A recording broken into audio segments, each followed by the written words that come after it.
Everyone, hope all of you are doing well. In today's session, we are going to continue our journey of block 3 of British poetry, that is the metaphysical poets. And in today's session, we are going to do a very beautiful poem, Redemption by George Herbert. Now, this particular poem is a sonnet, and sonnet is basically a poem of 14 lines. So, we are going to do this poem thoroughly. So, do watch the video till the end. And if you find this video useful, do share it with your peers and your colleagues, and do consider to subscribe this channel for further notifications. Now without any further delay, let's get started. Now, as the tradition of our lectures go, let us talk a little bit about the author of this particular poem here, George Herbert. Okay, so George Herbert was a poet, a priest and a orator, and his major work was The Temple. Unfortunately, The Temple was published posthumously in 1633. Now, George Herbert was basically popular because he was a very religious poet.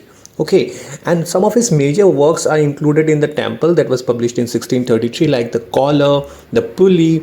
Now, The Pulley I have done in my channel's playlist. It is equally important for your upcoming term and examination. So after watching this video, I highly recommend that you go ahead and watch that video as well. Then we have The Altar, Redemption, Love. All these poems are included in his popular work, The Temple, that was published in 1633. Now, as I said, that he was regarded as one of the greatest religious poets in English literature. His poetry combines clarity, faith, and craftsmanship. He influenced many later poets such as Henry Vaughan, Richard Crashaw, T.S. Eliot, and Gerard Manley Hopkins. Now let us start with the poem so that we can have line by line clarity of this beautiful poem Redemption by George Herbert. Now the poem starts, having been tenant long to a rich lord, not thriving, I resolved to be bold, and make a suit unto him to afford a new small rented lease and cancel the old.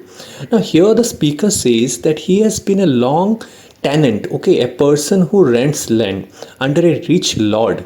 All right, now here it is a very symbolic thing. Now lord actually symbolizes God, but he is not proposing or thriving, so he decides to approach the Lord to ask for a better lease, a better life, or new spiritual terms. The lease represents man's relationship with God. The speaker wants renewal and grace. Now, in very simple terms, if I have to explain the first four lines, here we can see a tenant. Okay, tenant is basically a person who is living under another terms. Okay, he is living at another's house, or he has been using someone's property and he is on lease. Now, he is not thriving. That means he is not making progress in that particular situation. Now, he wants to renew his particular contract with the landlord, and here landlord represents God. Now coming to the next four lines of the poem, it says, in heaven at his manor I him sought. They told me there that he was lately gone, about some land which he had dearly bought, long since on earth to take possession. Now here the speaker goes to heaven, the Lord's manor, to find him. But he learns that the Lord has gone to earth to take possession of land he bought dearly. Now basically what is happening here, the speaker is trying to refer to Christ's coming to earth and redeeming mankind through his sacrifice. The land is the world and the dear price is his own life. Basically, as I told you, that as George Herbert was a very religious poet, he always tried to elevate the religious aspect of Christianity through his poetry. Now in these four lines, basically the speaker is referring to Jesus Christ. Okay, basically the sacrifice that he has made by coming among the humanity, okay, taking all the sins along with him. The next four lines, I straight returned, and knowing his great birth, sought him accordingly in great resorts, in cities, theatres, gardens, parks, and courts. At length I heard a ragged noise and mirth. Now these four lines are very beautiful because here the speaker comes back to earth to find the Lord, because he went on to the Lord's manor but he couldn't find him, because there he got to know that he went to earth, right? Basically the speaker is trying to refer here that Jesus Christ was already born, right? So basically the speaker again comes back and he searches for Lord in the earth. Because the Lord is great, he looks for him in rich and royal places, in cities, in theatres, gardens, parks, and courts. Now he is looking for the Lord in the places of wealth, power, and pleasure, but this search was in vain. He doesn't find God there. This shows that humans often look for God in worldly places rather than in humility and faith. Now these four lines are actually quite a good reference to the current scenario, or basically the tendency of humankind to think that if they have too much wealth or too much power, they can reach God. But actually we can reach God through humility and grace, and of course faith should be there. The last two lines of the poem says, of thieves and murderers there I him espied, who straight your suit is granted said and died. Finally the speaker hears noises coming from a group of thieves and criminals, and there he finds the Lord, Christ crucified between two thieves. The Lord immediately says, your suit is granted, and then dies.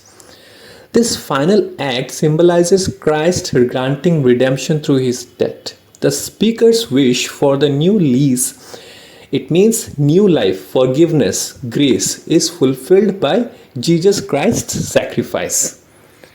Now, if we talk about the overall meaning of this particular poem, that is only 14 lines. It's basically a sonnet, as I've told you in the beginning of the poem. The poem tells a spiritual allegory of man's redemption through Christ's crucifixion. Okay, the tenant represents mankind, the Lord represents God, and the new lease stands for the new covenant of grace through Christ's death. Herbert shows that God is not found in wealth or pride, but in humility and suffering. The poem begins with human seeking and ends with divine granting, a journey from worldly to spiritual understanding.